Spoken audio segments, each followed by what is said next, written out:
Assalamualaikum warahmatullahi wabarakatuh. Perkenalkan, nama saya Azmi Siti Fauzia dari kelas 10 AKL.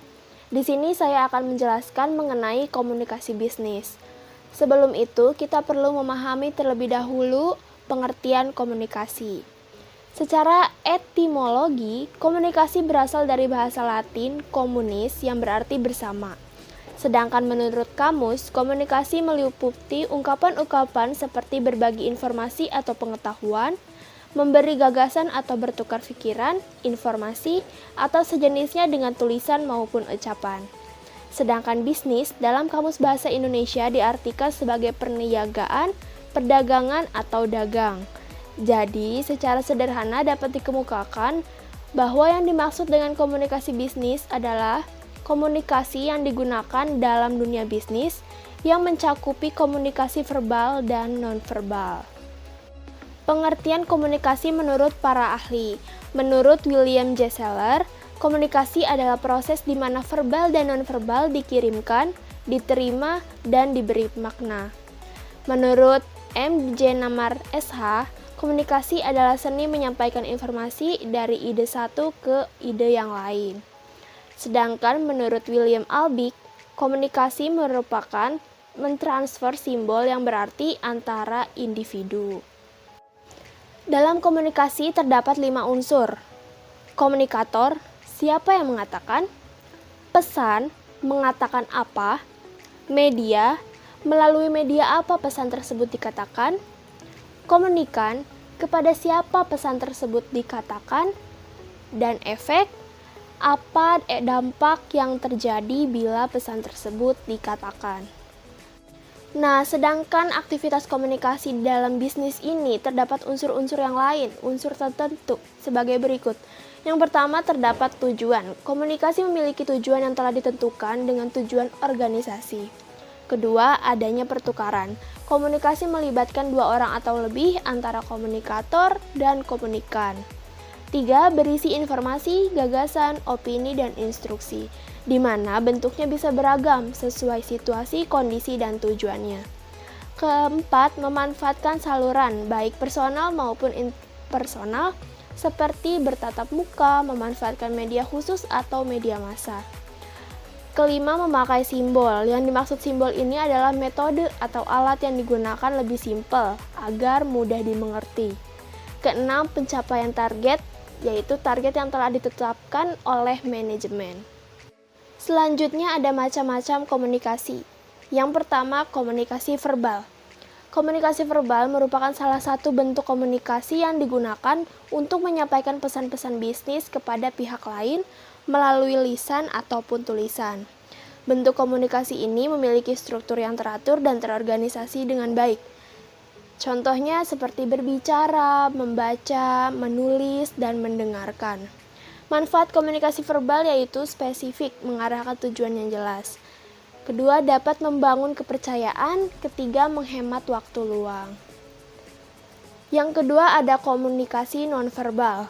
Komunikasi nonverbal adalah salah satu bentuk komunikasi yang digunakan dalam penyampaian pesan dengan menggunakan gerak tubuh atau bahasa tubuh.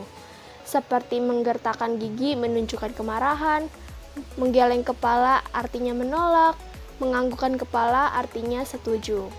Nah, fungsi komunikasi nonverbal ini untuk meyakinkan apa yang diucapkan.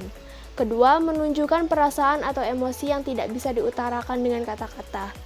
Ketiga, menunjukkan jati diri sehingga orang lain bisa mengenalnya. Dan keempat, menambah atau melengkapi ucapan-ucapan yang dirasa belum sempurna. Komunikasi melalui beberapa proses. Pertama, pengirim mempunyai suatu ide atau gagasan. Kemudian mengubah ide tersebut menjadi suatu pesan. Lalu pengirim menyampaikan pesan tersebut ke penerima. Selanjutnya, penerima menerima pesan dari si pengirim, kemudian menafsirkan pesan tersebut dan memberikan tanggapan atau umpan balik dari pesan yang dia terima. Yang keempat, di sini ada 5 kategori komunikasi. Pertama, komunikasi dengan diri sendiri atau intrapersonal communication. Artinya, suatu proses komunikasi yang terjadi di dalam diri individu, di dalam diri sendiri. Proses komunikasi ini terjadi karena seseorang memberi arti terhadap suatu objek yang diamatinya. Komunikasi dengan diri sendiri ini berfungsi mengembangkan kreativitas, imajinasi, memahami dan mengendalikan diri, serta meningkatkan kematangan berpikir.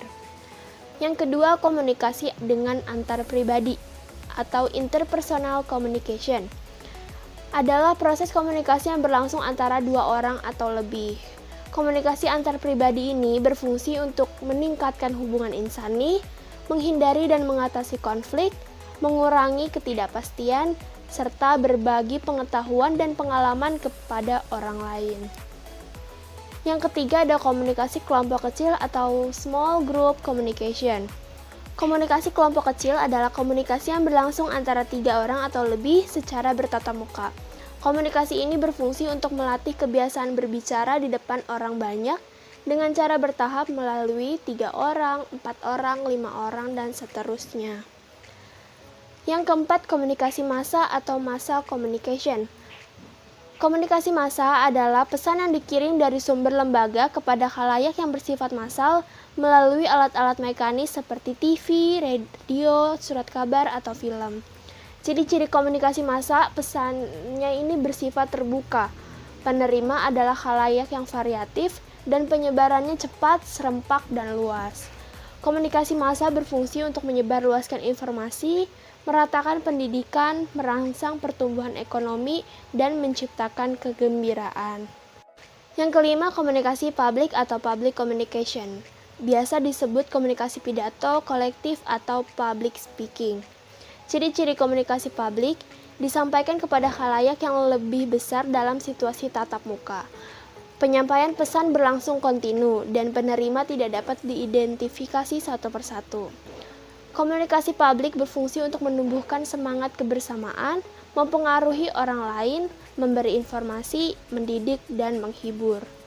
Terakhir, ada faktor penghambat dalam komunikasi.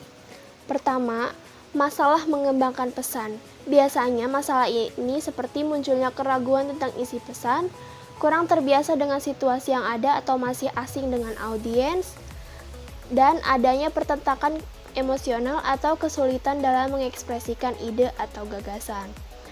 Kedua, masalah menyampaikan pesan. Masalah yang paling jelas di sini adalah faktor fisik. Dan masalah lain yang muncul dalam penyampaian suatu pesan adalah bila dua buah pesan yang disampaikan bermakna ganda atau ambigu. Ketiga, masalah menerima pesan. Masalah yang muncul dalam penerimaan pesan seperti kondisi yang dapat mengganggu konsentrasi si penerima. Keempat, masalah menafsirkan pesan. Masalah dalam penafsiran pesan yang dikarenakan perbedaan latar belakang, perbedaan penafsiran kata, dan perbedaan reaksi emosional. Cukup itu saja yang dapat saya sampaikan. Mohon maaf apabila masih ada kesalahan. Terima kasih. Wassalamualaikum warahmatullahi wabarakatuh.